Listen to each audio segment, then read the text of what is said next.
question. The race for Rookie of the Year is over. After what they did to the Sky, after they've won their 4th straight, after they're over 500, they were just 500 the other day for the first time in 2 years where they were 2-2.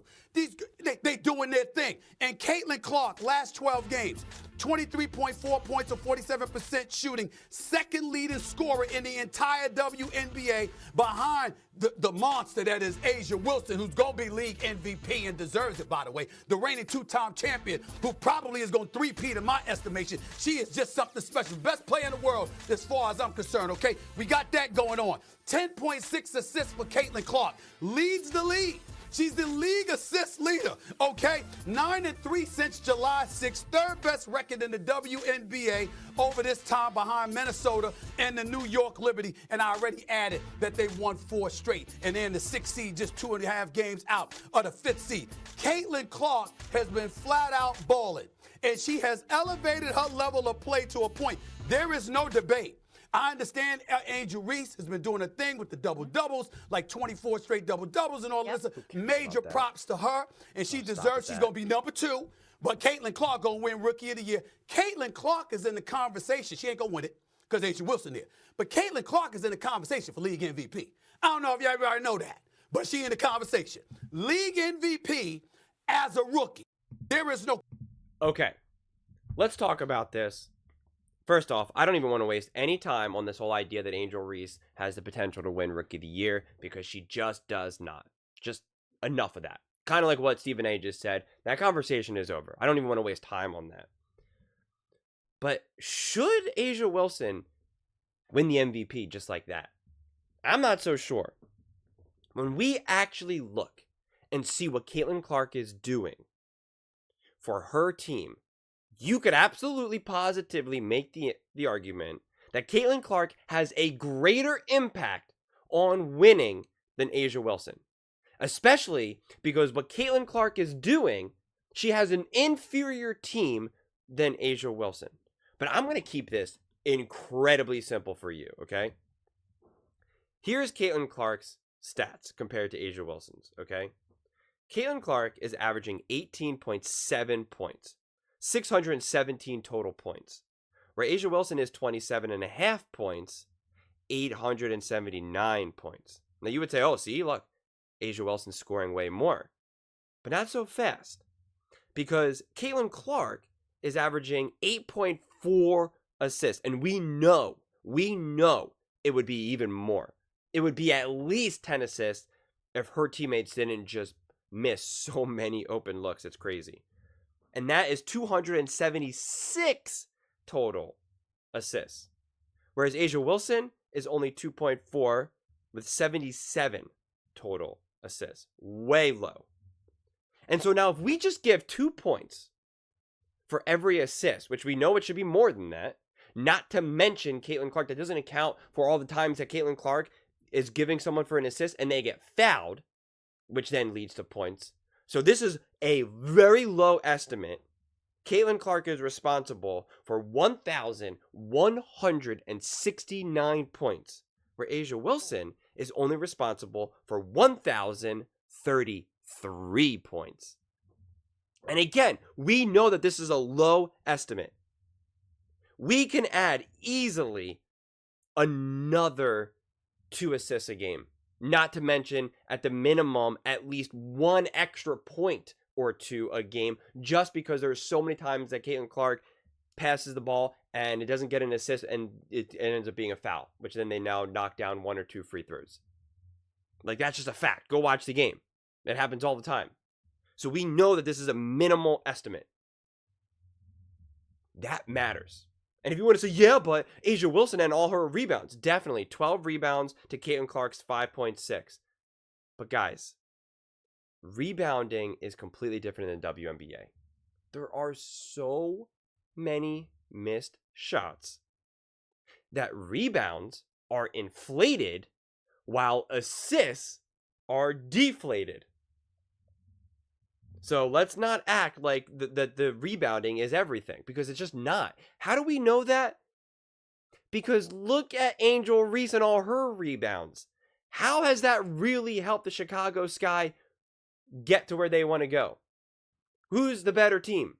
Who's the better player? Angel Reese and all her rebounds or Caitlin Clark and all her assists? What leads directly to more points? We know that answer.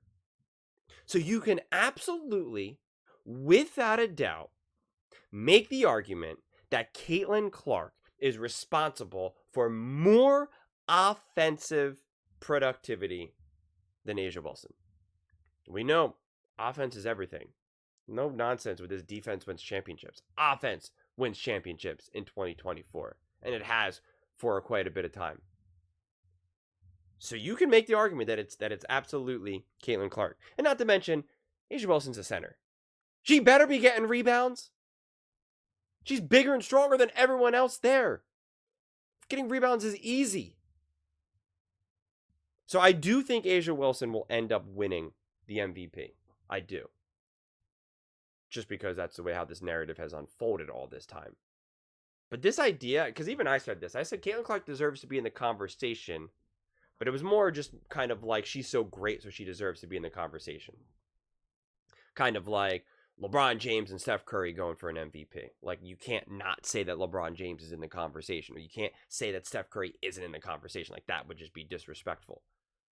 But now when I actually crunch the numbers and see that Caitlin Clark has way more points responsible for the offense than A'ja Wilson, and it's not really particularly close, I lean towards Caitlin Clark being like a true MVP contender. A true MVP contender. Look at what she is doing with that team. And imagine if Caitlin Clark, if they switch places, we know Caitlin Clark would have more points, more assists, because they have a better team. A'ja Wilson would still be playing great, don't get me wrong, but I don't know if the Indiana Fever are that measurably better. Quite frankly, I'm not so sure about that. Because again, what makes Caitlin Clark so special too is her passing, is her getting the involvement from the other players. She makes everyone around her better. That, by definition, makes you valuable. So I think Caitlin Clark is having a way more special year than people realize. And if people are so quick to say that A'ja Wilson's the best player in the WNBA, based off of these stats, if you're going to say that and we accept that as a truth, well, then you have to start saying that Caitlin Clark is the second best player already in the WNBA. Or A'ja Wilson is 1A and Caitlin Clark is 1B. And A'ja Wilson is obviously a lot older, a lot more mature, a lot more experienced. And Caitlin Clark is doing all this as a rookie. She's responsible for more points for her team as a rookie than A'ja Wilson is as a 9-foot seasoned veteran. That is remarkable.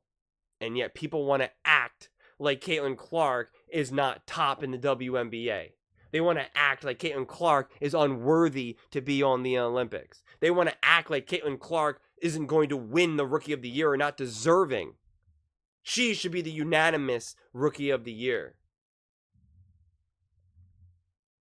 She should get some legitimate votes for MVP. No doubt about it. The real question is, will she? But those are just my thoughts. I would absolutely love to hear yours. What do you guys all think?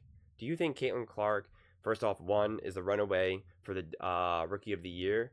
And 2, do you think she should be a legitimate MVP contender? Let me know in the comments below. I read every single comment. So whether you agree with me or disagree with me, either way, let's get in some discussions. Let's get in some fights. But ultimately, let's just have some fun. And please do consider subscribing. We are building an amazing community here, and I would absolutely love to see you part of it.